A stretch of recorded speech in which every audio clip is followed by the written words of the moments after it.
Partcast. Cast where we just watch people fucking rip ass. I didn't get to smell it. It's all good. You didn't have to out yourself. You didn't even have to out yourself, my dude. As always, I am your lead farter, Greg.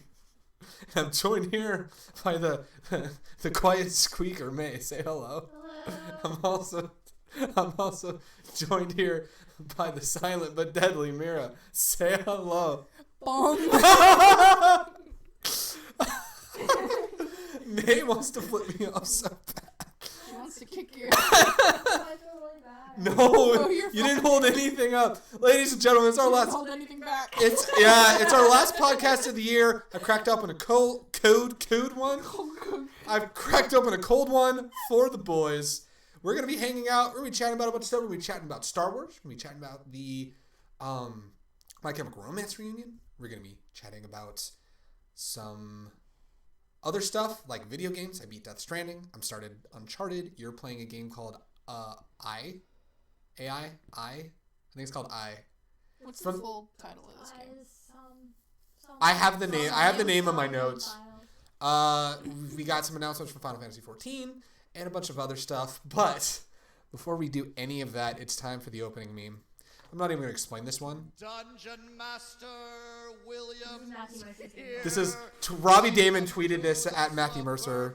Basement of my mother's place. You should call him 646-798-7998. 2-liter bottles of diet. Yeah, right? Everyone prepare The sick yo. beat is Did making you our bring population your small. capes? Bring your capes. Yo, bring your capes. Greg, come straight from the Underdark. Coming straight from the Underdark. Shit on it. I'm talking laying down spells and the time of despair for the Mountain Dew, yo. kingdom. I run the campaign. Oh, that hits. I got me a cape. I got me a cape. Master. 7 of 7 sports down. This guy's fucking goes hard. Hell yeah. The dice. Let's. 20-sided die. I'll run the campaign. You fuckers are peasants. You fuckers are parents. Emo girls Peasants. twerking worldwide. So, Damn, kind of fucked you up. so May, how disappointed are you going to be if Brad does not come out to this for next week's episode of the Homebrewers? Do you also feel this is a perfect theme for Matthew Mercer? Yes. Yes. He has to. Like, if he doesn't do it, you know Sam Riegel is going to try to work that into No. I hope he does. I hope so. I really fucking hope so. Oh, God. I really, really fucking hope so. That'd be so great. I'm ready for this. My butthole is ready for this. I'm going to be 100% ready and primed. Hell yeah. Mira? Just your overall thoughts, comments, concerns. Mainly concerns. Like, how dope is this fucking beat, dude? That went hard. That went really hard. Apparently, it's dope enough that there's a comeback tour. The comeback tour. Oh, man. Oh, that's awesome. That was a very late edition. May was watching this a few minutes ago, and we're like, we have to fucking play this. Topic Dungeons and Dragons. I love it. I love it so much. So we're gonna revisit an old meme to get primed for a brand new meme. So I quoted this in a podcast about a year ago, and we've probably played the video on a we've podcast. played the video on a podcast. I'm certain at some point, at least people couldn't see. But for y'all who don't remember this gem, fucking Denny's.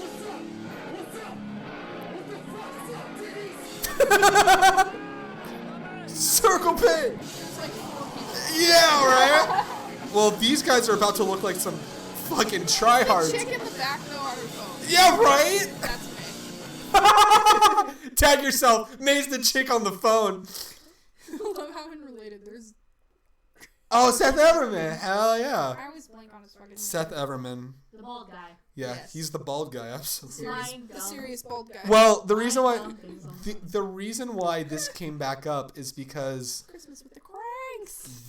that band can eat its fucking heart out. because a new band is in town. I thought you were about to say eat a dick. Yeah, eat a dick. A band called Wacko. Why is this 23 minutes long? I'm not playing the whole thing. You just need the first, 30 seconds to get a grasp. Okay. What? Yeah, that's a thing. But it's okay. Are they legally allowed to use that? I don't know, but... I paid for the senior citizen special. What's going on around here? They tell me that the special tonight is Wacko. What is that? The name of the band. No, there's probably something to do with Yeah. that. Look at this. Look, see, that other band can eat their heart out, right? That person with the helmet is actually smart. Yeah, right? Because they're kind of in the middle of that pit. So, They're dead. this bit makes me nervous. The guy dancing! Notice the guy dancing? Yeah, he's just like, I ain't here for this pushing around shit. Yeah, right. Reminds me of during Yeah, have a good time. It reminds me of hardcore shows when dudes are doing bicycle kicks and shit, and I'm doing the fucking shopping cart because I'm these guys are idiots. I'm gonna be an idiot. Yeah, this is so this is why the What the Fuck is Up Denny's came back. The update to this article is It's a full set. the Denny's in question did not approve of that to happen. So the band, or at least the promoters, may be in some hot shit. So my question, we're going to start with Mira this time. What would you call this special at Denny's?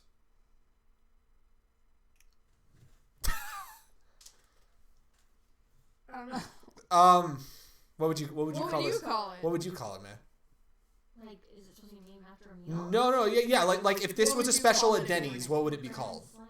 It's a Grand Slam. The Grand, But but this would be the Grand Slam. The Grand Slam dance. There you go. This is an old term for moshing. What do you call it? That's a good question. I would call it Tuesdays. Just Tuesday. No, I'm kidding. No, I was gonna jokingly say Persona 5 Scramble, but no. I'm gonna call it the Wacko Scramble. Because they're scrambling each other on there. Since we're doing opening memes related I'm surprised to you didn't do something guac related. yeah, guac. Guaco. Guaco? Yeah, that's true. That's very true. On the subject though of metal music at venues.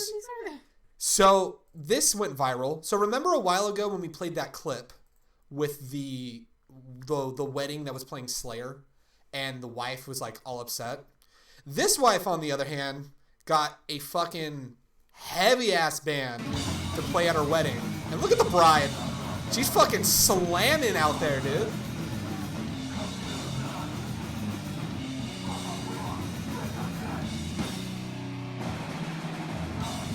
Yeah, that wife's fucking getting it, dude. She clearly approved of this. Oh, and someone noticed the guy on the bottom left corner. Oh yeah. Yeah. Woo! That's so good. That tag yourself. I'm the guy in the corner. Now watch that be the father of the bride. Yeah, I would love if that was the father. He's just getting them shot. She knocked someone down. Did they got back up? Yeah. Well, wait for she headbangs hardcore here. The guy from the band, yeah. There you go. That wife is fucking getting it, dude. As best she can in her dress. That is the most badass wife That kid looks ever. terrified. That He's is. just I'm not gonna play the full 7-minute clip, That but kid is sitting in the chair as if he's trying to call for help. he's just he's doing the sign language for help, please, fucking help. No, he's just doing that thing of do I scream out for help or do I just sit here in the Yeah, chair yeah. and wait for it to end? Just gonna check the chat, see what's going on right now. There's I'm not gonna be able to pronounce this correctly. A guy named Claverso is Ola Caracosa, and it's just very confused with what's going on. And it's bless RNG. He's spamming bless RNG gifs right now, or gifs, but emotes right now. It's a guy just bless. It's pretty good. But finally, before we go into some of our actual discussion topics, there's no music one for this one. This was at a vet recently. I've seen this one. Yeah, this is at a vet. Yeah. This is Fat Fred. What does it say on the side? El Gato, I can't read this. El Gato Mas Gordo Fat Fred. The cat is very fat. Fat Fred. This is Fat Fred. He is a boy. He is not pregnant. He weighs 28 pounds. Yes, he's on a diet. No, it's not working well. Fat Fred loves people. You may come in and get and pet him. He sits on small children. Right here part. And low It's key being scratch stretched me. in his lips. That Fred is not up for adoption, but we do have smaller Oh, models available. And there's Fat Fred. Fat Fred. And there's Fat Fred. He's so cute. Ladies and gentlemen, that's Fat Fred. Alright, who took a photo of me on the floor? Oh man. That cat looks happy. Fat actually. Fred looks like he's living it the fuck up, man. Well, I mean, he's Fat There's Fred. there's nothing else to ask aside from like this cat. How well is he living the dream? He's living pretty well. He's living He's nice. a fat, happy cat. He's a fat happy He's on a cat. Very diet. true. No, it's not working. I love that. Yes, he's on a diet. No, it's not working This well. is so topical though, because every time I've been on a diet, it never fucking worked. I love that so much. We have Yes, smaller models available though. we do have small. I love that. You know He they loves have getting kittens. scratched near his hips. That is true. That is very He'll sit true. on small children. That's He'll sit on small How children. small do these children have to be? I know. Was he In like? comparison to a 28-pound cat. He is 28 pounds. That is a hefty boy if I've ever seen one. Big boy. Big boy, absolutely. So, diving right the fuck into our list of topics that are going to get us at least some sort of view at some point. Mira. May, you can go ahead and go on your phone for this. Mira, something important happened on Friday. Something very... Dimitri's birthday. Dimitri's birthday. Very true. In fact, his voice actor, Chris, even tweeted about... Because someone said, wait, My Chemical Romance is reuniting and it's Dimitri's birthday? And he quoted The Black Parade, but twisted it to tie into Dimitri, right? Pretty good. But yeah, My Chemical Romance. After, 6 years of after breaking up? Too fucking long. They are back together. They played a killer set. It was really great. I'd show videos, but it'd get us copyrighted, which is sad. We can mute the video. Which is sad. Well, the thing is that what makes the videos are the audio of Well, no, a I'm saying, whole crowd. Watching it on if Twitter. we had to show anything, we'd have to mute it. True, yeah. But the The videos are up on YouTube. videos are up on YouTube. Diet Shampoo and their boyfriend are fucking legends. Diet Shampoo on Instagram live streamed the whole show, and their boyfriend. Audio got uploaded. Yeah, their boyfriend. I'm saying there because I don't remember what their pronouns are. Well, okay, so when the video ended, it had a picture of a girl, so I'm gonna assume that's. I want to say it said she, I want to say her, she. them, but I'm just using them just to be on the safe side. I think it's but, a girl, but who knows? Their boyfriend filmed the whole concert on his phone, and it was fucking legendary. What would you say is your favorite part? What would you say was your favorite part of? Because we've both watched the full show. I was on Twitter as it was all going down. What was your favorite part of the whole thing? Just Gerard being so happy. He's a sassy boy. Like, he's always been a He's sassy always boy, been sassy. but he's a super sassy boy right now. I love at the end where he's just like, "We got one more song for you. Maybe it's the one you want to hear. I don't know. Maybe it's the one you want to Maybe hear. it's the one everyone wanted to hear." There is a fun fact if you looked in the comments. Originally on the set list was Masters of Ravencroft was on the set list between Vampire Money and Helena, Yeah. but they skipped it for whatever reason, which that happens. But yeah, They're probably just running low on time. Maybe. they were pushing 11:40, and they may have already gone past. Well, that show in total was like, according to the video, it was like an hour and 42 minutes or something. Their set was an hour 42 minutes, and then Thursday played before them. Yeah. So here was the set list that they did. They opened with "I'm Not Okay, I Promise." Well, they had an intro. They had an intro medley.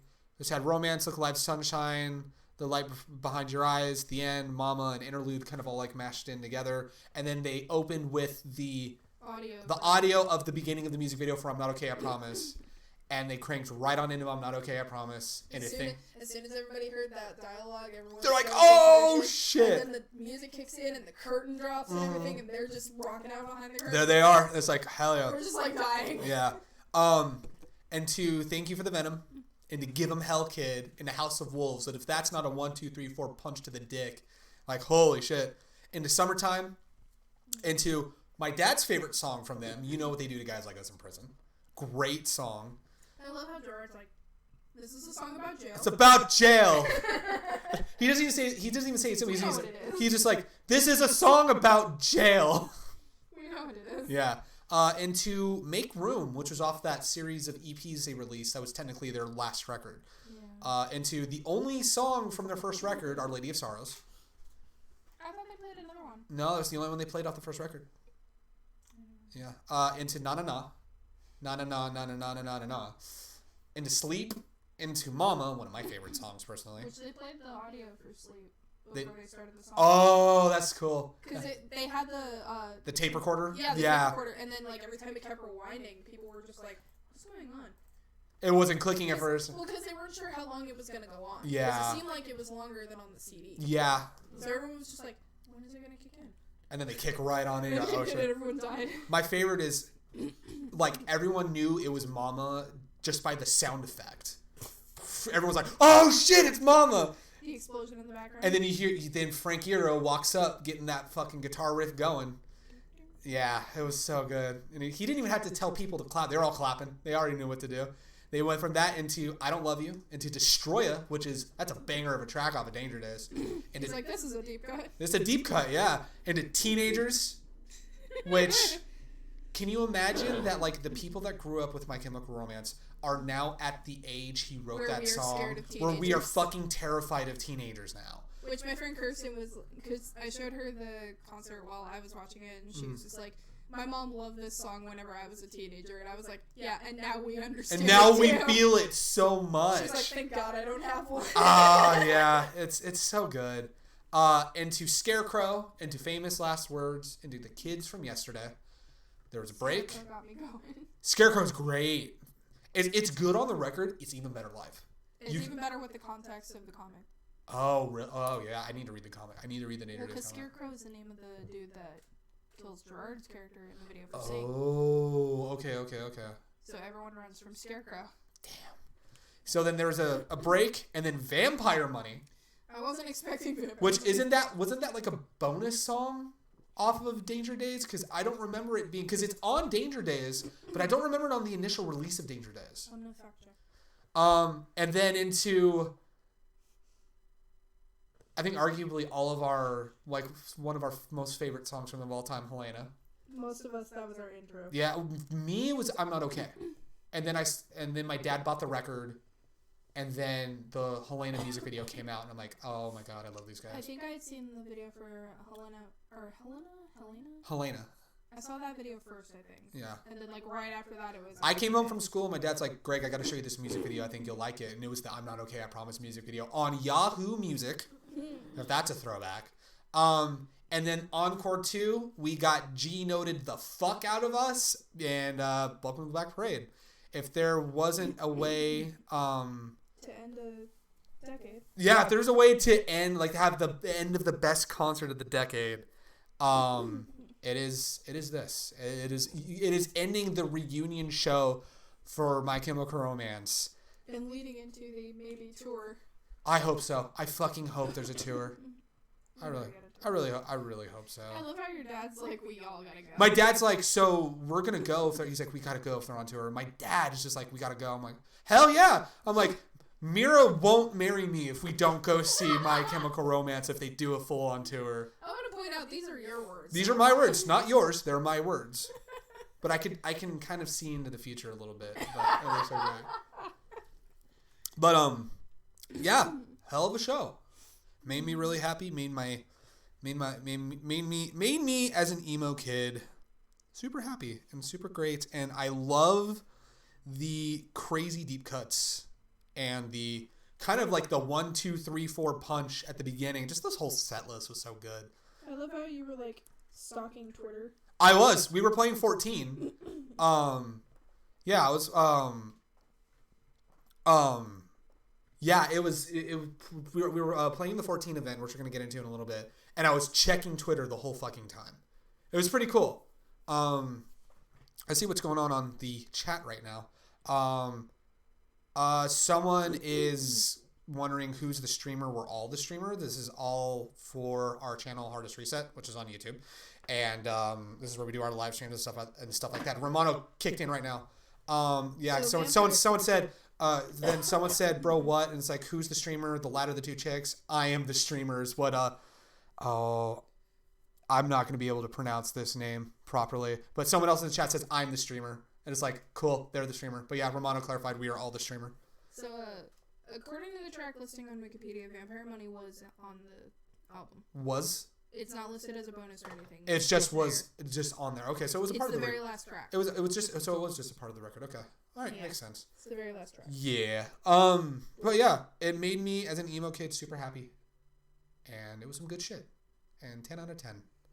Now I'm going to bring all of this into the conversation because it's time that we talk about the non-spoiler discussion. It's going to be really quick. We saw Rise of Skywalker last night. I was going to say, Romano just popped in and now she's got to go. No. The non-spoiler version of the discussion. We're going to talk spoilers at the very end of the podcast. But the non-spoiler thoughts on Star Wars The Rise of Skywalker. May, what did you think of The Rise of Skywalker? Very enjoyable. Very enjoyable. Mm-hmm. Very good. Poe was great. I was about to say, what was your favorite part? Poe. Just Poe being in it. Poe and BB-8. Poe and BB-8. Mira, what did you think of The Rise of Skywalker? They did Leia good. They did. They really did. And you say you love the movie. And Rey, my girl. Yeah. We'll talk about it when we talk the spoilers. Okay. Yeah, we'll talk about it when we talk spoilers. But yeah, there was a lot. There was a lot going on. Me, I'm Star Wars trash. I'm one of the... No. I know, right? I'm one of the scrub lords that I've really enjoyed the sequel trilogy. Much to like the divisiveness, however you say that word. The divisiveness of the sequel trilogy. People being very split on it's really good or it's ruined Star Wars. We're not going to go into that debate or discussion because at the end of the day, if you love it, you love it. If you hate it, you hate it. That doesn't matter. That's cool. If you hate it, that's fine. It doesn't, just because you don't like it, I will say this, so just because you don't like it, I would hope that it doesn't ruin their enjoyment of the original trilogy or whatever trilogy that helped them fall in love with Star Wars or property that helped them fall in love with Star Wars. Because, if it happens, there are series that I love. For example, Haikyuu. I love Haikyuu. Season 3 is garbage, but it doesn't mean that I don't love Haikyuu. You can not like the movies. It's pretty cool. But I felt so many emotions in this movie. All of them, like just anything from nostalgia to excitement to tears and etc. It was fantastic. It was such a good way to end that whole thing. 42 years of history, 9 mainstay films, a couple side stories, some of which we don't talk about. A holiday special that we don't mention. Oh yeah, a holiday special that we do not mention. Happy holidays. Everybody. Yeah, happy holidays. Happy holidays. No, Romano, don't worry. We're not going to be spoiling the movie until the very end, so you'll have plenty of time. We're probably going to take a quick break at the end of the podcast before we talk it, so that way you can get out of the chat. But I fucking loved it. It was one of my favorites. And I know I said that, Last Jedi 2 years ago was the best since Empire. Rise of Skywalker overtook that because Rise of Skywalker was just such a love letter to Star Wars. And it was so good. And they did carry good. They did everything so good. It was so awesome. And Poe was incredible. And May's like, he looks like Nathan Drake. He looks like a whole snack. Yes, please. And BB-8 is super adorable. I'll tell you what's not great, though. J.K. Rowling. She needs to fucking stop. Oh boy, here we go. So, I'm not fully associated or not. I know kind of some of the general stuff. May, you followed a little bit of it on Twitter. You've been following a little bit of it on Twitter. Or, like, not on Twitter, but, like, kind of the postings about it. Who feels the most comfortable trying to recap what's going on right now? Not me. Not you? I'll just give a quick TLDR. Yeah, give the quick TLDR. Basically, some scientist or not got fired. I'm probably butchering this so bad, but she got fired, and J.K. Rowling basically agreed with her tweet, basically saying, like, there's no such thing as trans people. If you're a boy, you're a boy. You're a girl, you're a girl. Yeah. And that's it. That's your gender. And then didn't she try to, like, follow it up with a tweet of, like, you are what you are, be comfortable with what you are. Yeah. But, like, That was where I popped in. But Yeah. underlying, it sounds harmless at a glance. Yeah. But then when you really get into it, it's as people say, problematic. It's gross. It's problematic. It is, and I know like problematic culture and cancel culture is something that we all got to be wary about. You know, Yikes. that is. But the thing is yeah, what I've understood is, I want to say someone got fired or something for being trans or something related. Okay, here it is. It all started because it's on CNN. It all started when researcher Maya. That's a very significant. Stop.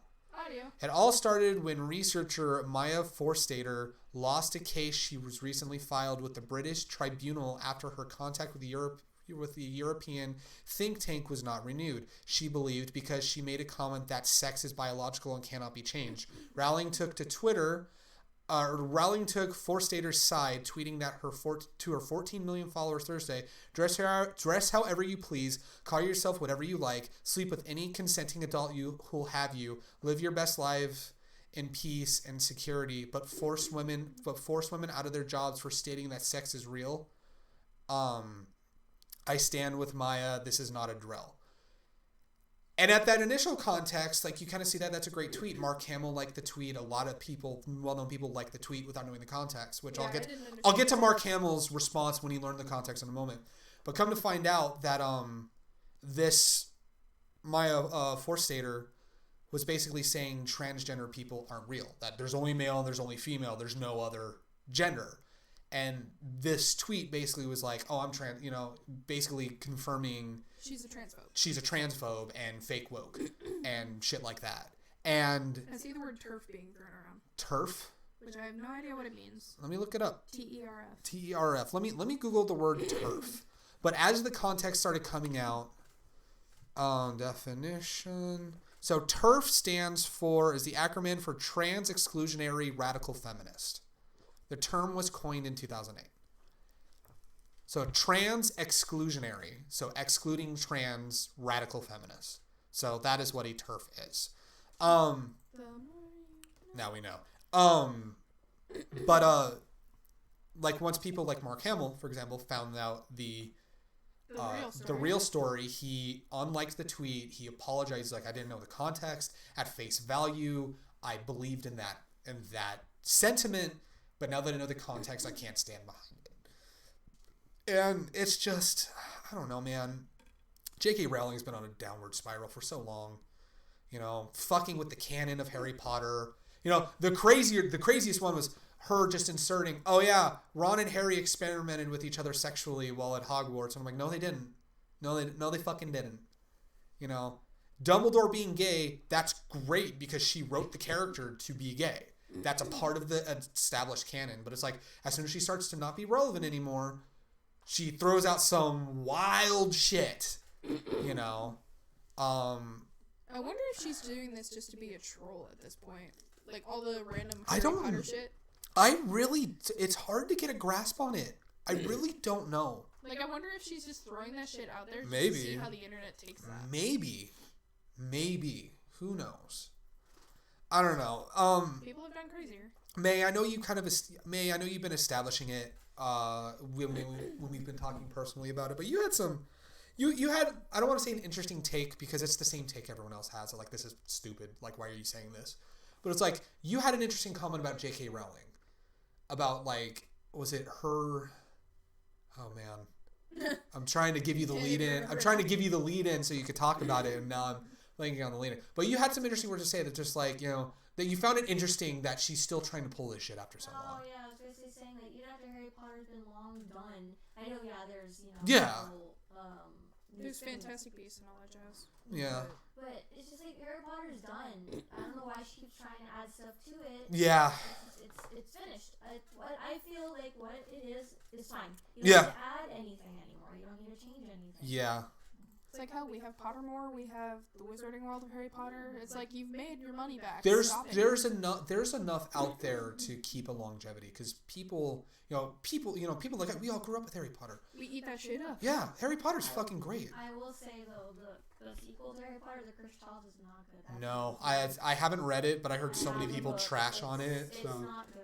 I have it, I just haven't read it. I got halfway through it. And you stopped, yeah? I was not invested. Yeah. Yeah. Yeah, Romano is just spamming a bunch of dollar signs and saying money. Yep. Yeah, that's Money why. talks. Yeah, it's I don't know. I feel and I was the one that threw out the term fake woke because she sits there and tries to act like she's woke and she understands what current society is needing, which is why she makes these tweets like, "Oh yeah, Harry and Ron experimented with their sexuality while at Hogwarts," but then her true colors come out when she makes a tweet about being transphobic. And it's like, fuck off. I will be the one to say fuck off, J.K. Rowling. Like, The entire internet already beat you. take a step back, realize you're a prick, and stop.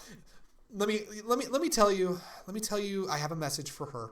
Oh, God. It is a simple message. I got to bring up the video. I just want to play the audio. It is a simple message, and it's That's the one I think it is. Yes, and it's one of those things where people need to. She just needs to do this. I'm Michael Jordan. Stop it. Get some help. This is not what I thought it was. She just needs to stop it, get some help. That's what she's got to do. Well, what do you think I was gonna do? I thought you were gonna be like, it's okay to not like things. Oh no. Be a dick about it. Anytime I think about like someone doing something that needs to stop, Oh wait, that's me at the Star Wars fandom right now. it's no okay. Star Wars fandom. Star Wars fandom will need. I mean, Star Wars fandom has needed it for years, but Especially now, in these trilogies. yeah. Yeah, they need a little dose of Filthy Frank. It's time to stop. It's time to stop. I'm going with mine. What's up? It's okay to not like things. No, you said it's time to stop, babe. No, I said it's okay to not like things. No, but then you said But it's time don't to. be a dick about it. Okay, fine. Do you want me to play that one, or can we move on? I'm saying that's what I thought you were going. No, I'm not going for that one. Anyway, so some quick fireball topics. Jackass 4 just got announced. I'm a huge fan of the Jackass series, and I'm super excited for Jackass 4. I will say it's going to be a little interesting because, Ryan Dunn passed away since 3, and Bam Margera's in and out of rehab, so I don't even know if he's going to be associated. But regardless, that's annoying. But regardless, We have a haunted fridge. I know, we got a haunted fridge. But regardless, I mean, if you got Johnny Knoxville, if you got Steve-O, which he's going to be they're going to be on board. They're still, like, the best of friends. And it's like, I saw, it was Johnny Knoxville on Hot Ones, and he was talking about, because, like, Johnny Knoxville was the biggest supporter when Steve-O went to rehab. And he was the one that instituted the no one's allowed to drink on set for Jackass 3. No one's allowed to do anything substance related for Jackass 3. I don't care if you have to take medication, take it off set. We don't want to trigger Steve-O. And he's like, he was there for him like through and through like a real friend should. And they're like still the best of friends. You know that they're going to create a crazy fucking movie. Get Wee Man in there, I didn't watch Jackass yet. Oh my god, am I the only one here who watched Jackass? It didn't appeal to me. I fucking love Jackass so much. Damn. Okay. Fine. Never I mind. barely watched South Park when I was a kid. Never mind. I'm excited for Jackass 4. You're allowed to be excited. I I'm know. just saying I don't get it. I thought you guys at least had like a passing I know knowledge. who those people are. Okay. Wee Man, I have no idea. Wee Man was the. Little midget guy. I was gonna say the dwarf, but yes, the little midget guy, The little person. the little person in a big world. The most PC way to say Yeah. it, the little person. Oh man. Episodes. Uh huh. That helped. I was like, I knew who Bam was. I knew who Yeah. Steve-O is. And I know, like, Johnny Knoxville. And I knew, like, wasn't Billy Vello part of the show at one point? He was a part of Bam Margera's show, Viva La Bam. Yeah, okay. But he wasn't like a regular part of it. He's good friends with Bam Margera. But I knew that name was associated with Bam somehow. Yeah. That's about my knowledge of Jackass. Yeah, basically. But I'm excited. I also beat Death Stranding. Death Stranding, phenomenal game. That was a trip. You called the twist at the end of the game. I was joking. I know you were joking too. I'm not going to spoil anything, but Death Stranding really fucking good. I clocked in almost 70 hours into that game. We're not spoiling it mainly just because there's somebody in the room. Somebody in the room who was going to play the game. I'm not going to spoil it. Spoiler alert: Norman Reedus is in it. Spoiler alert, Mads is in here. Yep, Mads Mikkelsen. You have no idea who he is, but he's in there. You learn at the end of the game who he is. No, I'm but, saying, yeah. like, unless you play it. That's You don't know who that is very true. I started the first Uncharted because I completely missed out on the Uncharted franchise. May, how excited are you that I'm playing Uncharted? I'm really I don't know, excited. judging from the screams that she had whenever you were like, I'm gonna start playing Uncharted, I could hear her from the bedroom just be like, ah! Yes! They're so good! Now we're going to toss it over to May for a moment. You're playing a new game right now. It's a wild journey. Tell us all about the game that you're playing right now. It's a murder mystery, and you play as a detective, and honestly that's all I know because I haven't gotten very far. And you have to solve cases, and... Isn't it from the studio that made Danganronpa? Yes. Nice. Spike Chunsoft. Spike Chunsoft. That's the name of the company. That is a title if I've never heard one. Yep. How are you enjoying it? It's really good. It's a wild ride too. It is real. The boss character in that game Oh, is yeah. going to be you at 42. It is going to be good for me. Yeah. That boss does not look 42. She does not. The ages are really weird in I that thought game. she was like 20 something. She looked like she was in her 20s, maybe early 30s at the most. And then the kid is like 20. Yeah, I was like... That kid is not 24. He's not. His mom looks like a grandma. But she's Yeah. not a grandma. Yeah, the ages are so weird. But it looks cool. It looks really cool. I was watching you play. I'm like, I may have to play this after you're done. I may have to borrow your Switch and play it. Mm-hmm. It's really cool. Let's see. Some quick fire off topics. We did the Final Fantasy 14 holiday event. We didn't do a video in it this year because it was basically kind of the same. It would basically be like the same video again. Yeah. What did you think of the 14 holiday event? It's a cute little event. Yeah, I liked it. How did you feel about the gameplay of the rhythm section? Easy was good. Hard was not so good. Hard was hard. Hard was hard. When you hard, you hard. When you hard, you hard. Words are good. Oh, I got my gooby wreath. It's really I'm cool. just stuck on easy was easy, hard was hard. And I was like, isn't that the point of That is very easy and true. hard? That is very true. Man, we're actually blowing through these topics. It's nice. And then we got the announcement, was it last week, that 5.2 is coming in February? How excited are you for 5.2? And more story. More story, and just in time for my birthday. I almost said a year. Month. For my birth month. It's going to be good. So I was like, happy birthday from Yoshi P to me. I'm like, hell yeah. Thank you. Thank you very much, Base Yoshi P. But yeah, I'm excited. I'm always down for more story. The plot is thickening hardcore with, I'm not going to spoil it, but the individual at the end of 5.1, I am so excited to see more of said individual. Not even one to give the gender, but said individual. The dude. That could be anyone. Dude is a gender neutral. Dude is a gender neutral term. I will accept As that I've dude learned. is a gender neutral. I'll accept that. I will accept that. Yeah, we're almost to like the end of our stuff already. This is pretty cool. Well, the Rise of Skywalker. We started late. The Rise of Skywalker spoiler discussion though, that's gonna kind of take a little bit. So you've also been watching an anime. You've been watching the God Eater anime, Oh, yeah. and you have opinions. Mm-hmm. What do you think of the God Eater anime? I enjoy it. I'm not too fond of the main character, but And what are your reasonings for that? he comes off as bland and too Gary Stewish. Oh, that was the term. Like, Yeah. I understand, like, in Yeah. that world, they're powered up with, like, these cells, so they can't Yeah. really get damaged too much. But the origami stabbed him in the spine. There's no way you're coming back from You're that. not coming I know back this from is that, bro. Anime, but Yeah. even I was like, this is... I don't know, tell that to Cabin in the Woods. This is... Was that a thing in Cabin in the Woods? There's a character that gets stabbed in the back and he's just basically fine. Oh, after the okay, movie. yeah. It's a typical shonen anime, I will say that. Yeah. It's very shonen. Like, a lot of the cliches, like, when I watched first episode, I called it, and it was You right. called every single cliche, I was yeah. like, this is a typical shonen anime. Right. But I enjoyed it. I am enjoying it. You're enjoying it. Yeah, there's some things I'm just like... You're freaking out over Soma, though. Yep. You got, like, shirtless Soma, and I you're just did. like, yes. Yes. I didn't get that in the games. The Games did not deliver that. games did not deliver that. But the I anime was did. disappointed. But the anime did. So, at least the anime is good for something, right? Mm-hmm. Alrighty. So, any other opinions on God Eater? Just, it's a show. It's pretty. It's pretty. It looks pretty. I will say Anime that. by Affordable. That they always kill it. They always kill it with the They also animation. animated the game too, like cutscenes. Oh, that's cool. Mhm. That makes perfect sense. And they did Demon Slayer. They did do Demon Slayer. They're responsible for all of the current Fate series stuff, which, as you know, the Fate as a whole is really good, but the animation is like equally as good. It's beautiful and incredible. I would say Ufotable is probably my favorite animation studio, just for the sake of everything they animate is fucking perfect with how beautiful it is. I was gonna say for me it's like Bones. Bones is really And good. Ufotable. I'd say Bones is really good, but just there's something about Ufotable, the aesthetic of Ufotable. I like I'm just Y Fox, what have they done? ReZero. Oh, okay. Animation's pretty. I'm just more Animation's familiar great. with Bones' catalog than I am with. Well, I mean, Bones did. They did Full Metal. They did Full Metal. They did Soul Eater, right? Didn't Bones do Soul Eater? Oh God. I want to say they did. I'll look up Soul Eater right now. Soul Eater. I want to say they animated. It was by Studio Bones. Well, if that's the case, didn't they do Fire Force too? Yeah, they did Fire Force. I want to say.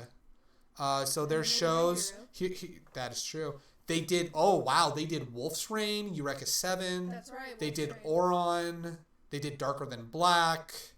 They animated number 6. Oh my God, that's right. They worked on Space Dandy. I like Trigger.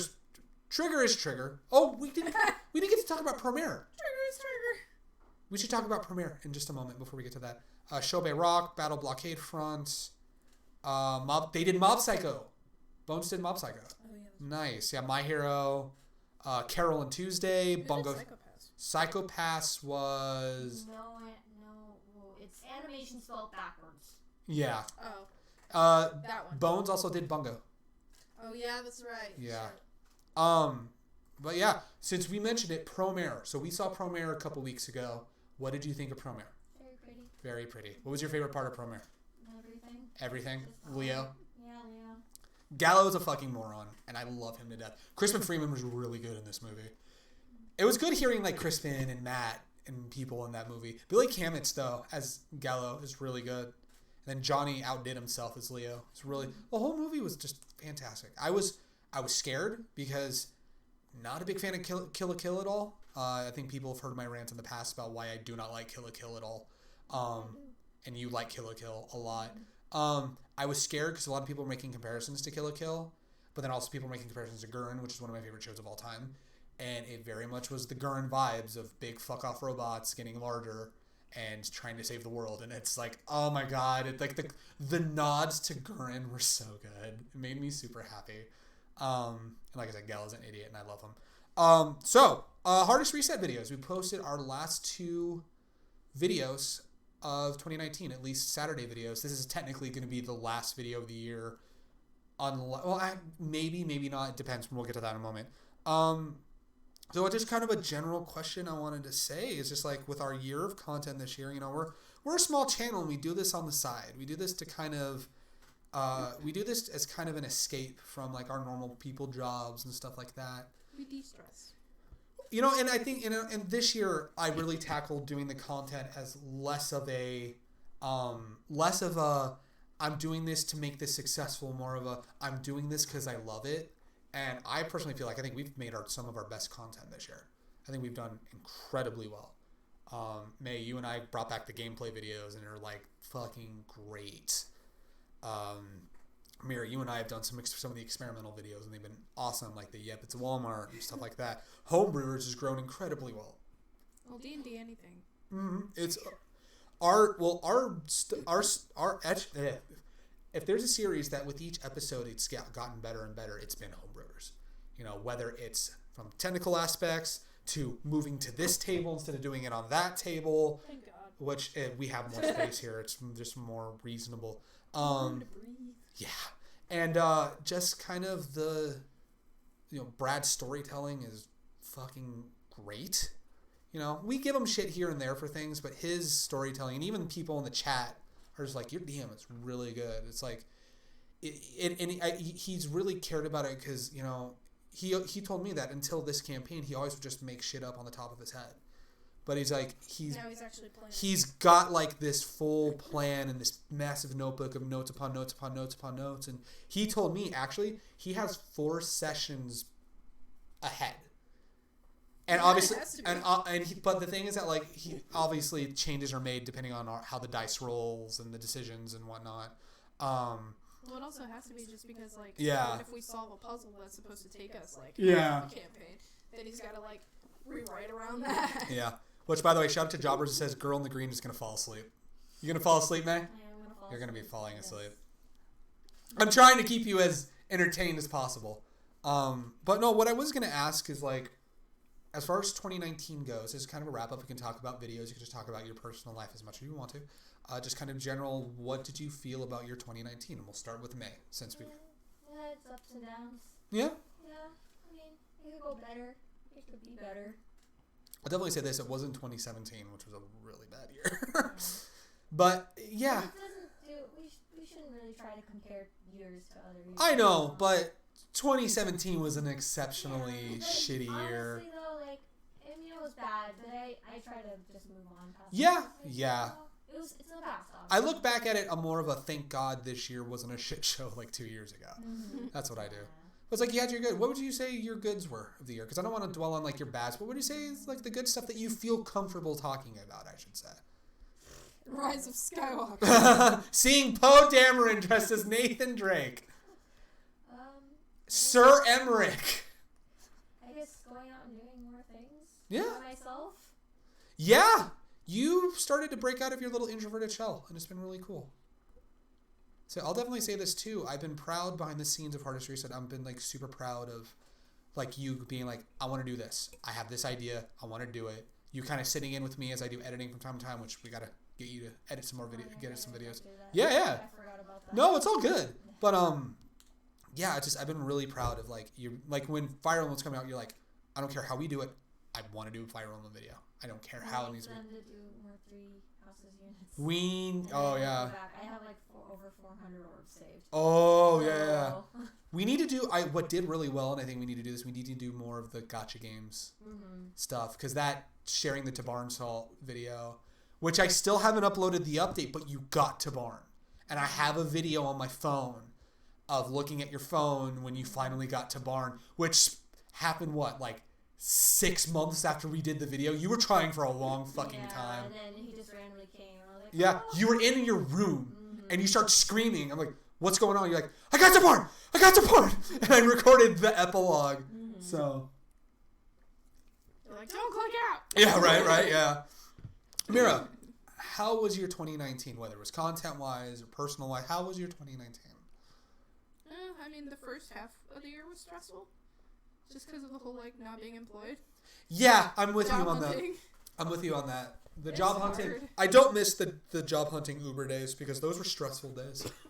Well, it's also hard because, like, you're going from one state to another and everyone's standards are a lot different than what Yeah. you're used to. And so, like, out here applying for jobs, it's hard. Yeah, and May and I, we sympathize because we've been there. I remember when you got out of college and you're like, all right, I'm going to try to get a job, and it took you forever to find a job.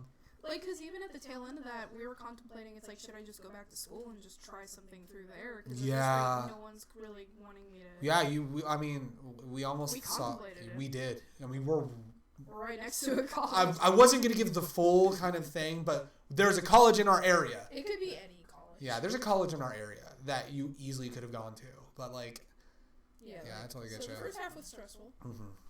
After that, pretty good. And there was, like, a tap on the wall. I think it's something like a piece of plastic popped. Okay. That's what I think it was. I have complicated feelings about 2019. Like the first part of this year was really kind of stressful and everything being up in the air was kind of weird.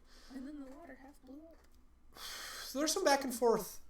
There's been watching you go through some of your personal stuff in the latter half of the year. You know, I'd admit there's been some rough stuff you've been working through.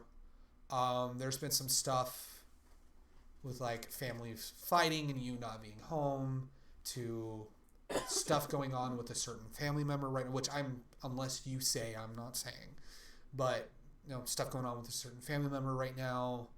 And then you had other families, like seeing you, especially in the latter half of the year, just all the shit going on with your family, and you're like, I'm not there. You know, I will admit it got a little stressful because me, you know, all my family's here. So if anything happens, I get a phone call and I'm going to be right there. If something happens to May's family, you get a phone call, you're going to be right there.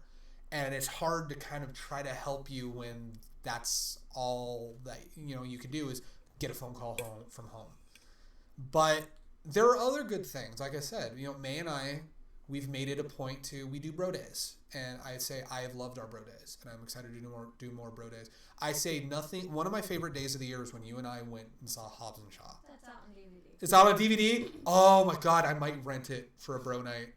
We should rent that for a bro night. Put that on the Fire Stick. Yeah, we'll get that on the Fire Stick and we'll watch it. And I'll make some fruity drinks and we'll pop some popcorn and we'll watch Hobbs and Shaw in the comfort of our living room. That was one of my favorite days, and I'm glad that we've been able to, you know, even with us all moving in together and stuff, you and I still have our bro days and stuff like that. I took you out for sushi last Saturday, which was a lot of fun. We've gotten to see Chrissy, Brad, and Suya like at least once a month. Like we make it a point that once a month we all get together at the apartment and hang out. And then Friendsmas is coming up, and I'm so excited. It's gonna be really cool. You know, I dealt with the job stuff, but I'm ending the job. I'm ending the year on a really good note. I actually had a coworker say, "We love having you here, and we hope you stay." And I'm like, Aww. "I know you're not a manager, but I'm fighting as hard as I can." They're like, "You've done so much data-wise for us, you know, while we're taking care of a bunch of other stuff." And it's like it made me feel good. I was like, "Okay, because I've been busting my ass because I love this current contract so much. I'm fighting for this." And it seems like a lot of the people are appreciative. And I love that. It's good manager, good coworkers, and people that are just appreciative of one another. It's a small office, but it's people that are appreciative of one another, and I fucking love it. It's so good. Yeah. You know, I'm glad I'm ending the year on a good note like that. I'm going to be an uncle. Like, holy fucking shit. Like, my sister let me know in July. It's like, yeah, my husband and we're trying for kids. And I was like, I hope it doesn't take forever because the trend in our family is that it's kind of difficult to get that ball rolling. And a couple months later, she's like, "Hey, we're pregnant. Their baby boy is coming in May, and I'm so excited. That kid's gonna be so spoiled.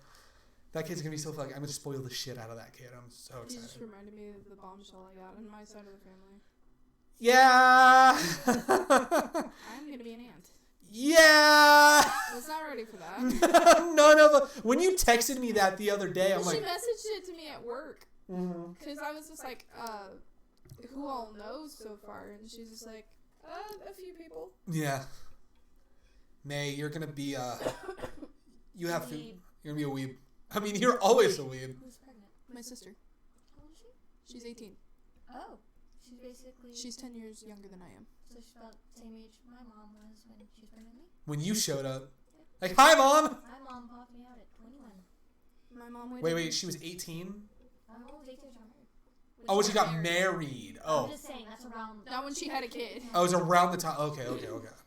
But at least here the silver lining is my sister's legal age. Very, so very it's much not so. like a really weird thing. Yeah, where very I'm just true. like, Yeah, very true. You're gonna be an uncle twice. What? You're gonna be an uncle twice. Yeah, I'm telling you, gonna be a dual uncle. Here's the thing, though. You won't have to see one of them very often. True. Well, you and my sister don't really. No. You don't. I don't get along, but she's very much a teenager too. So it's just like you'll learn. You'll she's learn. Grown up though. Thing is, you'll learn eventually. She'll learn eventually. She really will learn. Like the more I talk to her, like she's grown. You can Well, hear it. Well, yes and no. Compared to what she was when you met her, she's grown. Yeah, but also yes and no, because there's some things. But anyway, that's neither here nor there. But yeah, it's like the latter half of the year was infinitely better than the first half of the year. I would definitely say that. There was a lot of stress in the first half of the year, but and in a good note. I think creatively though, this was my personal best year creatively.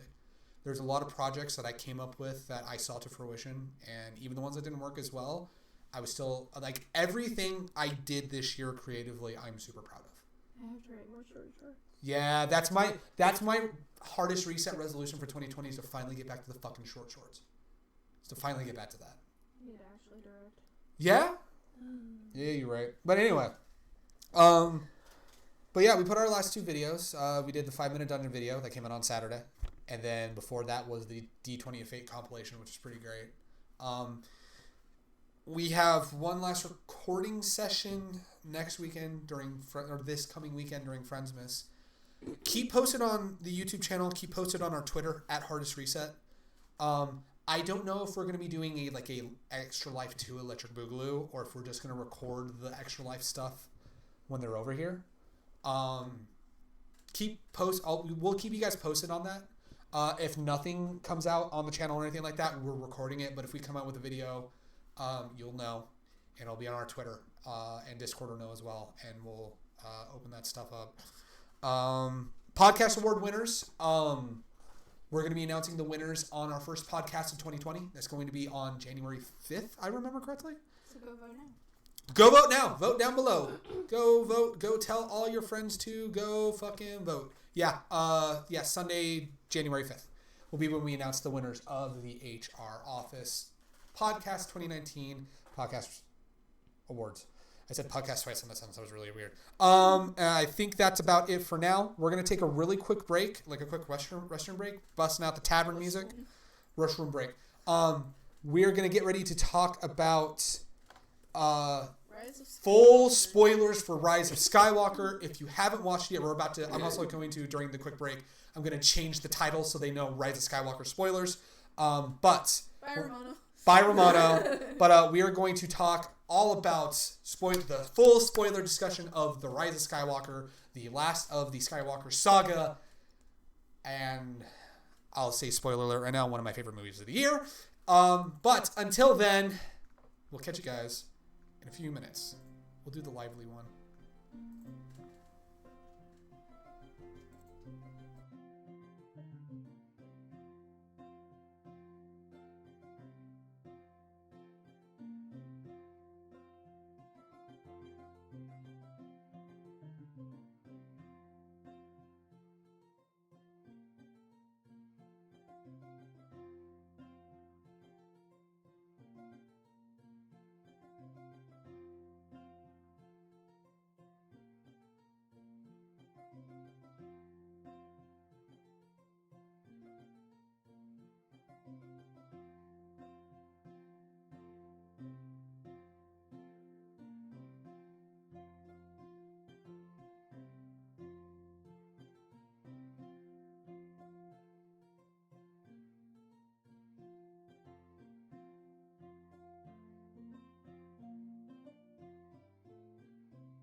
gonna bless us through the spoilers. Welcome back, ladies and gentlemen. They really came back with he's going to bless us through the spoilers. We still have Fat Fred up. Son of a bitch. I love Fat Fred. Fat Fred's really great. Alrighty, so roll the intro again. Alright, so we are here to talk the full spoilers of the Rise of Skywalker. If you have not seen the Rise of Skywalker, this is your last fucking chance. Get out. There's full spoilers ahead, and there's a lot to unpack from that movie. I'm going to start with Mei. How scared were you throughout the whole movie about any and all of the bad things that were going to happen to Poe Dameron? And BB-8. And or BB-8. And what part scared you the most? When they're gonna get executed. Ooh, yeah. Heart attack. I was, because I was sitting between you two, and you were like, no. That bit when you got shot, though. Oh, yeah. May went, no! What was your... She's like, no! What I was to say, May, what was your exact reaction? I went, Yeah. Like, no, not him. Mira. Did you think that they were going to pull a role reversal and make Rey turn out to be the evil one in the end? Yep. You really thought that. I was so worried. I was just like, oh shit. What I gotta say, probably just going around, like, what was the most... What was your most fearful moment, Craig? That whole sequence with Palpatine when you found out because you already know that Rey is a Palpatine. At that point, yeah. Which, Kylo saying, your parents are nobody to me. And it's like, oh, you're a Palpatine. It's like, are you kidding me? Yeah, because the whole time we were like, she's probably going to be a Skywalker or some shit, and then it's going to be really weird between her and Kylo, and then it's like, no, you're a Palpatine. And we're like, pardon me? My first response was, wait, somebody fucked Palpatine? That was May's first reaction. That was your first reaction. Who would hit that? screw it. Let me be real. You had to be you had to be blackout drunk. Maybe they impregnated them through the Force. They used their midichlorians. Who's the mother? There is no mother. Oh my fucking god. Oh. No, my most fearful moment is she's going to confront Palpatine. I thought Rey was going to kill herself. Because it's like, if you kill me and you inherit the throne. I thought she was going to kill herself. Yeah, I thought she was just going to drop it behind her and just be like, no, I can't. Okay. Or deactivate it. True. Because, like, Luke kind of did something similar. That was my most stressful moment. And then I'll talk, like, the most shocking revelations for me. We'll start with Mira on this one. What was the most shocking revelation, whether it was a little thing or, like, a big thing that came out from Rise of Skywalker? Leia was training to be a Jedi. Yeah, that was mine. Like, Leia I knew had a saber. the thing. Leia having a saber. May, were you expecting to find that out? Because we all know, she's a Skywalker. She's gonna be very Force sensitive. Just and like people were like, why is she not a Jedi? Like and then, Luke. Blah, blah, blah. Can I also say one of the best parts, and May, I think you'll agree with this, was her kicking her brother's ass. Like, right before, literally kicked him down. Which that was a cool moment when they put the helmets up and you saw younger Luke and then younger Leia. That was actually really cool. It made me happy. That made you happy. May, what was your most shocking revelation from? That she's related to Palpatine. Yeah? That is another big one. That Harrison Ford is in this movie. Yes! Oh my god! Yeah, when Kylo's standing there after Rey basically fucked him up, and then healed him, and then stole his fucking TIE fighter and yeeted out of there. And then you see Kylo standing there, you hear, hey kid. And it's like, oh, don't do this to me now. Don't fucking do this to me now. And meanwhile, the rest of us were like, didn't Harrison Ford say he was done with Star Wars? True.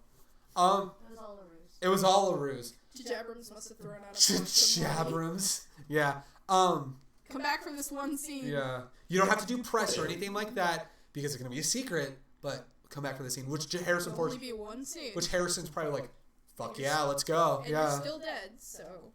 Yeah, so it's like you can't advertise that he's in the new movie because he's dead. He's dead, yeah. He deader than dicks. But like he's deader than dicks, absolutely. My other craziest revelation, Poe Dameron being a spice trader and a spice smuggler, and to which Mira and I immediately looked at each other, and I went, "You spice? You spice? You spice? Dude, you spice?" And as we found out, spice, unlike in Critical Role, where spice was actually just a spice. Where Scanlan thought it was a drug. Scanlan thought it was a drug. In fact, he tried to take it anally, see if it worked that way. Because he wasn't feeling anything. He wasn't feeling anything, but it was literally just a spice. This is Sam Riegel for you. Spice in Star Wars is actually drugs. That's what Scanlan hoped he had gotten. Yes, very much so.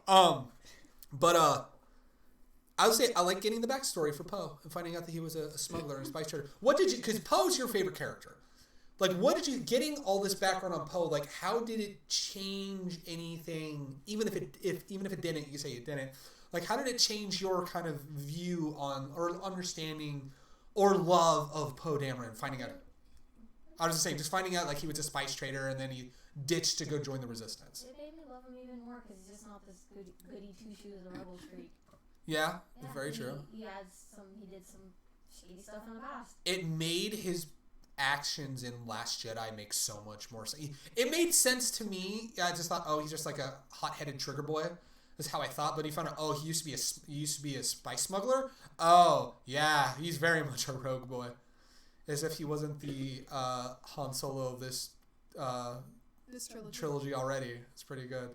Yeah, I'm with you. It made a lot of his actions make sense, and then like you appreciated like when he had to step up as general after Leia died, and General.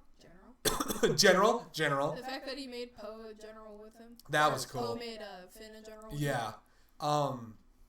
But also, can we talk about like Leia going out trying to reach out to Ben? She finally reached him. She finally, after all that time before she died, reached him. What? Okay, like Mei, we've said like they did Leia really good. Mei, what did you think of the handling of Leia in this movie? I thought it was well done. Thought it was well done. Yeah. It didn't feel. Excuse the pun. It didn't feel forced. Well, didn't they say that this was leftover footage from Force Awakens? Yeah, this was all leftover from Force Awakens. Which made me. So this was all the way back in Episode 7. Which led me to think, what all did they cut from Force Awakens? We'll probably never know. We'll probably never know. I still want J.J. Abrams to. Especially for Carrie, we're probably never gonna know everything. I want J.J. Abrams to put out, or someone at Lucas Arts or Lucasfilm to put out what the original treatment for Episode 9 would have been if Carrie Fisher was still alive. Yeah, because this was supposed to be Leia's movie. It was, yeah. But, I'd argue it still pretty much was. Yeah, very much so. One of the more controversial things, the Kylo Rey kiss at the end of the movie. The ship was canon. No, her ship got sunk. That's not my ship. I thought it was. No, I shipped Finn Rey. Oh, okay. That's why I got upset in Yeah. the movie when they kissed. I said, no, there goes my ship. But it's okay, because... Yeah. Because Kylo died. Yeah, so I've never shipped Reylo. I mean, if you do, that's fine. I know there's a lot of people that do, and I will say it caught me off. It did catch me off guard a little bit. I would say if there was...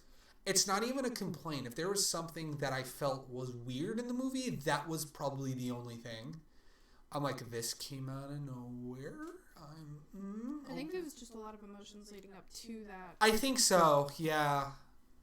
She wanted to make his final moments happy. Yeah. Well, it both seemed agreed upon. I mean, it was. Don't get me They met in the wrong. middle. But, like... They just didn't get all sticky. Yeah. They didn't mean to get all icky sticky. Sticky. Kylo? No thanks. No thanks. Poe? No thanks. But BB-8? Chirp, chirp, chirp. God, what was I saying? Mira, your thoughts on the Reylo kiss at the end of the movie? I laughed a little bit. You did laugh a little bit. Because I was just sitting there like, oh, okay then. I mean, they cucked Poe. And then he died. And Yeah. I was just like, well, Yeah. there you go. Shout out to someone in the chat right now who's named Babu Frick, who said, Babu, you want to know the final ending? Babu is the true Jedi. You know what? Babu was fucking great. I loved Babu. That scene though with C3PO? With 3PO? Yeah. Because in the trailer that we saw, it had that scene of him saying, "I'm taking one last look at my friends." And then we didn't know. It was out of context, and now we got the context. Like, oh shit. I'm just like, no. Okay, so now let's talk our saddest moments in the movie. Moments that made us really emotional and or cry. You have like 5 moments, so we're gonna do you last. No less than 5. Yeah, May. What moments made you either super emotional or made you cry? When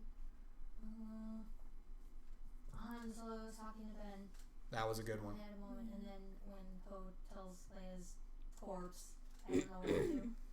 I want to say that moment with Poe talking to Leia's corpse, you felt so much emotion. I didn't feel that was Poe talking to Leia. I felt that was Oscar Isaac talking to Carrie Fisher. Like, I don't know what to do. You felt that emotion and waiting. All the stories Oscar Isaac would tell of all the time. Chewie. Oh, and Chewie screaming. Yeah, that was. I don't know if you guys saw, but Poe was trying to go hug him, and he pushes him away. prodded him away. Yeah. Yeah, because this is like, I don't want to be touched right now. Yeah. Don't touch me. Yeah. Yeah, that.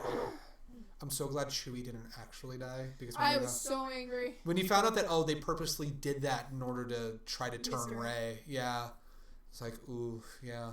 My one moment, the Poe talking to Leia. I felt the tears start to well when I heard "Hey kid," and I was like, "Oh, this is gonna fucking hurt. I don't need this. I don't need this." My biggest moment, it wasn't even a sad moment. It was the final scene. Rey has the 2 lightsabers. She buries them. She goes to the original homestead where Luke was, buried the sabers. And someone stops her and she goes, the old woman's like, "Who are you?" "I'm Rey." "Rey what?" And the slow swell of the Force theme, or Luke's theme as it's also been called, when she looks over and she's the holograms of Luke and Leia, and she's like, "I'm Rey Skywalker." And then the swell of that song at the end as she is walking off into the 2 suns with BB-8, because BB-8 was with her, right? Yeah. With BB-8, and just the music swells. That's when the full tears fell, because I was like, they ended it where it all started. It was, as someone who, like, my dad raised me on Star Wars, I take him to go see Star Wars all the time, I saw that moment and I'm like, Dad's going to tear up at that moment. It's going to be and they weren't sad tears. They were just that ping of nostalgia, and like they ended it where it's all started 42 years ago, and just kind of like the heat rising from the sand as you see the 2 suns and them literally walking off into the sunset. No, they stood there. Or they stood there. That's right. They didn't walk off. They stood there. But regardless, them being in the frame, but the shadows of them being in the frame, with the 2 suns and the heat rising as the music swells, that's when it finally hit. I was like, fuck me, this is an incredible movie. You even leaned over to me and you're like, if they show the 2 suns, I'm gonna cry. Yeah, and then the 2 suns, the last shot of the film is the 2 suns, and that's when I went forward and the tears started to fall. I'm like, oh shit. Now Mira, our resident crybaby, as I like to call it. No, you're an emotional person. What were the moments that made you cry? Okay, so let me see if I remember all the ones I said last night. Let's see. So there was the bit with Chewie. Yeah. 3PO getting his memory wiped. Mm-hmm. And consequently, the whole well, I don't know you. I would know if I had a best friend. May, I saw you laugh when they're back in the Falcon after that, and Poe's like, "Did we ever find the volume chip on him, or the volume dial?" Poe was savage in this movie. Yeah. It was funny. Oh God, what were all the things I was saying? The bit with Leia dying. Yeah. Kylo dying. Yeah, you were surprised at how emotional you got with Kylo dying at the end. Well, because first they had the fake out, and it made you think Palpatine killed him. Yeah. And then he rose up after Rey technically died. True. Yeah. Han. Han coming back, yeah. There was one other one, and I'm blanking on what it was. Shit. My favorite thing was the guy in the front of us when Kylo Ren died. He goes, there he goes. Oh, and my favorite part was the kid going, when Kylo Ren died, it's like, oh, he died. Oh, he's dead. It's like, thanks, kid. Now we know. The thing that made me laugh was whenever the Kylo Rey kiss happened, the dude in front of us went, woo!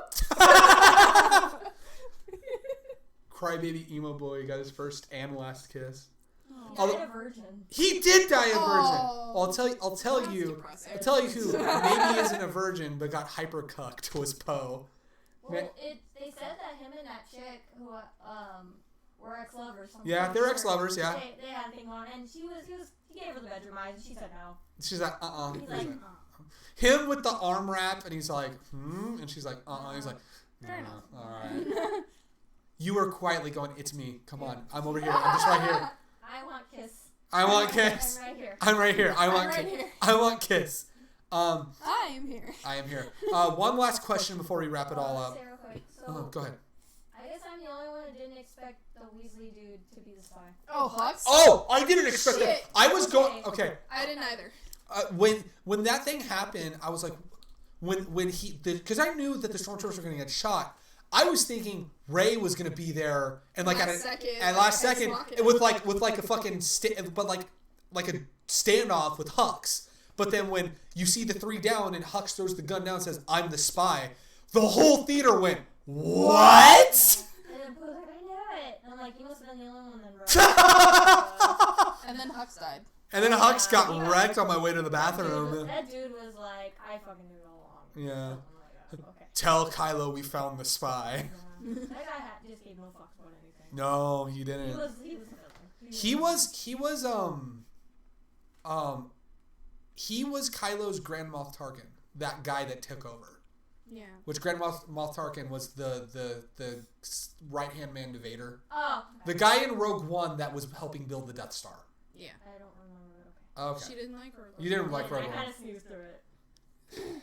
Anyway, I will say there is one emotional moment that like I couldn't stop cracking up just because like partway through, because it's the bit with Rey hearing the voices of the other Jedi. yeah. And it's like you hear all these familiar voices. You hear like Alec Guinness is in there. You hear Ewan McGregor. Alec Guinness was old Obi-Wan. Oh, that's right. He was old Obi-Wan. I'm sad I did not catch Qui-Gon and I'm still sad about Yeah, it. There's all the voices of these previous Jedi Masters. Yeah, you hear like. And then all of a sudden you hear Yoda, and you're just like, fuck. Yeah, you hear like Obi-Wan say something. You hear Ewan McGregor. We're behind you, Rey. Stand up, rise. I'm sad.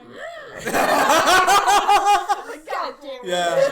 I missed all that. I didn't get it. Yeah. There were too many voices. Out of all the fucking voices. It'll be better when it comes out on DVD because then we can turn the subtitles on. Out and it'll of say, all the fucking voices I picked up on, it was fucking Hayden Christensen's voice. That up? Okay. I picked it up when they used it at the beginning of the movie. Yeah. What? Because when Palpatine was doing the whole "I've been everyone you've ever heard in my head," there's a bit where it sounds like Anakin screaming from yeah. Episode 3. Oh, I didn't pay attention. And that was Hayden. Because I don't remember. You want to know why I pick out his voice? Because of the meme. Because I know the fucking Anakin meme so much. Because no disrespect to Hayden Christensen as an actor, but he was hyper cringy in Star Wars. That was a train wreck. Yeah, it was a train wreck. That's not his fault, though. It's George Lucas's fault for that. Yeah. That's why he's saying he's like not. No disrespect to Hayden not Christensen. as an actor, but like just for that movie alone, just it It's was kind of bad. like how with Robbie Damon in God Eater, like no disrespect to him, he played the main character well. Just He's his not a great character. his Yeah. They gave him character and the junk. writing of his character is just a snooze Yeah. fest for me. I just want to sleep. Right. You are my brother, Anakin. I love you. I hate you. I hate you. But like when you hear that, he sounded like really good. Yeah. It's And a wonder when he got such a bit part. Yeah, it was actually really cool. I actually heard, and I think now that the movie's out, he's kind of hinted, but not really. He actually went back and re-recorded all his dialogue. Oh, good. Which, if that's true, like don't quote me on it, but like from what I've heard. Well, if he's in the end part of like when all the voices are overlapping talking to Rey, he would have had to because there would have been no extra lines. Well, because everyone was speculating because Hayden Christensen was hanging out with the guy who plays Palpatine, and I'm blanking on the actor's name. I never remember I've his name. never. This is still Star Wars, but I read an article, so there's gonna be 3 more Star Wars movies. coming out. First one's coming out in 2021 or 2022. God, who are they gonna cover now? I don't know. I told you, get Jon Favreau to do an Old Republic trilogy. Well, I'm saying like it's the end of the Skywalker saga. And then they said that the guy Kevin Feige?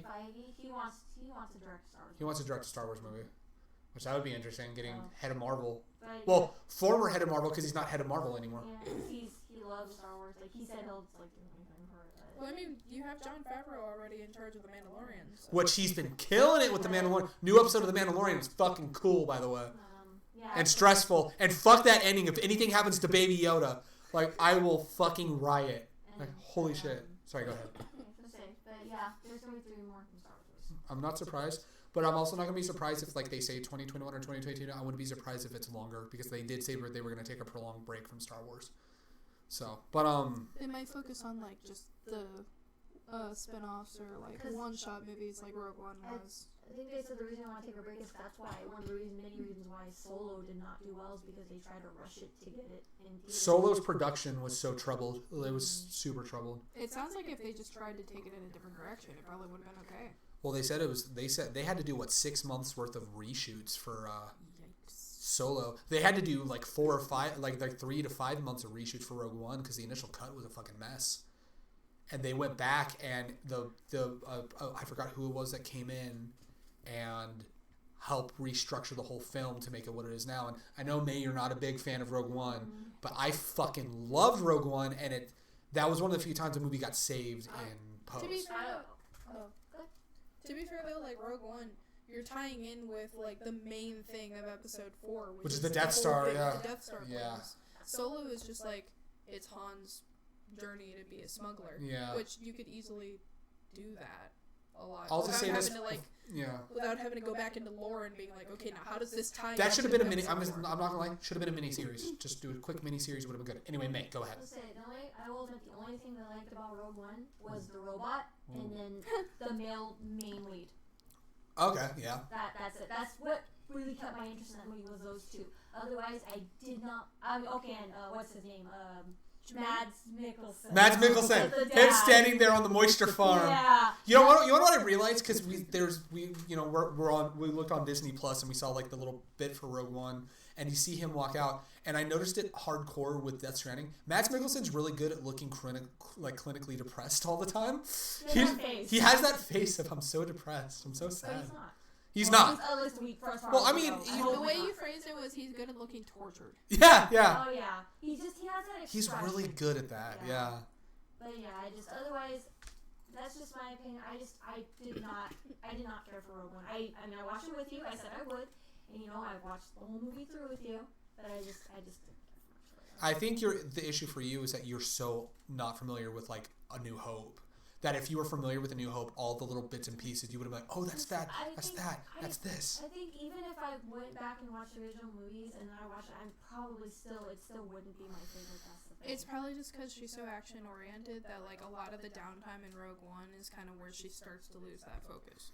Because there is a lot of lore, there's a lot of backstory going on. And you know me, I tend to most of the time what makes a movie for me is it has to be, there's certain characters that I gravitate towards that makes the movie enjoyable for me, or like certain characters, Yeah. But by all means, Rogue One isn't a bad movie. It's not a bad movie, it's just not your cup of tea. It's just not my cup of tea. Yeah. But it's not a bad movie by any means. Mm-hmm. I will say, out of the two, if I had to pick one, I probably would pick that over Solo, because Solo... I'll just tell you this, Solo was not too great. Still never saw Solo. I remember when we should probably finish this bit before we... No, we'll talk this, and then I got one more thing we'll talk about. Because that's how I knew you didn't like it too much when we saw it, and you turned at me, and you're like, really? We paid money for this? I literally went to you, we were like how long is this? 30 minutes in, and I leaned over to May when we saw Solo, and I'm like, if this is how the whole movie's going to be, I'm going to be angry. I'm going to be very angry. I would have been like, I'm just going to go on my phone first. I wouldn't blame you. I would have walked out and been like, hey, I want my money back. But then it picked up a little bit when Lando showed up. Lando was the best part. To me, that's when the movie got good. Yeah. Anything after Lando, that's when it got good. Yeah. That was That was another good thing about Rise of Skywalker was Lando coming back. Oh, yeah. Lando was so good in this movie. We were not expecting Lando. He wasn't in too much of the movie, but goddamn it, Billy D. Williams is still one of the most charming motherfuckers of all time. My flying days are long gone. He's bullshit. You know, I Lando. made the comment to May since we were the ones that saw Solo. Like, in a weird, fucked up way, Lando finally got his Falcon back. But he got to pilot with Chewie. he did. Harken back to Chewie got his medal. He got his medal. Chewie got his fucking medal. I'm so happy he got after It took 42 years. after decades of getting overlooked, shafted. He got his fucking and Maz is like, this is for you. It's like he got his fucking medal. It was so good. So the last thing I want to say was the last thing I want us to go through our most hype moments of the movie. The desert scene. I want to talk to you. The desert scene is your most hype moment. With the flying stormtroopers. Right, yeah. That was your most hype scene of all time. What was your most hype scene of all time? Rey fighting Kylo. Oh, through the projection. Mm-hmm. That was cool. Well, that and then when they're on the water. That was so cool. Yeah. Like the projections were really cool. That was a cool fight, yeah. Especially whenever, she breaks the stand that the helmet's on and he looks down and sees it on the floor and he's like, so that's where you are. Yeah. He's like, oh fuck. My most hype moment. And then her helping Kylo kill Palpatine. That entire sequence. What I was gonna say, that whole final fight with Palpatine, like, it was already getting tense, but her throwing the lightsaber back and Kylo catching it and annihilating the Knights of Ren, I was like, fuck yes! And then Rey getting back up and, like, holding the two lightsabers as he's like, I am all of the Sith, and she's like, and I'm all of the Jedi, and shocking him with his own electricity was so fucking hype. It was awesome. Which, in a way, that means Rey didn't kill him. He kills himself by technicality. So the prophecy technically isn't fulfilled. Did not get fulfilled. Very true, very true. So, as we wrap up, May, your full spoiler thoughts of Star Wars: The Rise of Skywalker. Very enjoyable. Very entertaining. Yes. Mira, your final full thoughts on Rise of Skywalker. Good shit. For me, one of my favorite Star Wars movies of all time. Don't drop a tree on BB-8. Don't drop a tree on BB-8. Protective Poe. You dropped a tree on him? Yeah, he talked to his race. You dropped a tree on him? It's like, well, he's not on fire. Well, the rest of him's not on fire. Don't let Chewie get captured. Don't let Chewie get captured ever again. Yeah. Because that's not okay. No, it wasn't. It was not. I think I was bullshit. Confirmed BB-8's a boy. Yeah? You dropped a tree on him? Which, honestly, if I were Poe, I'd probably say the same. Like, you fucking dropped a tree on him? Are you kidding me? All right, well, that's it. That's podcast. That's our last podcast for the year. Thank you guys so much.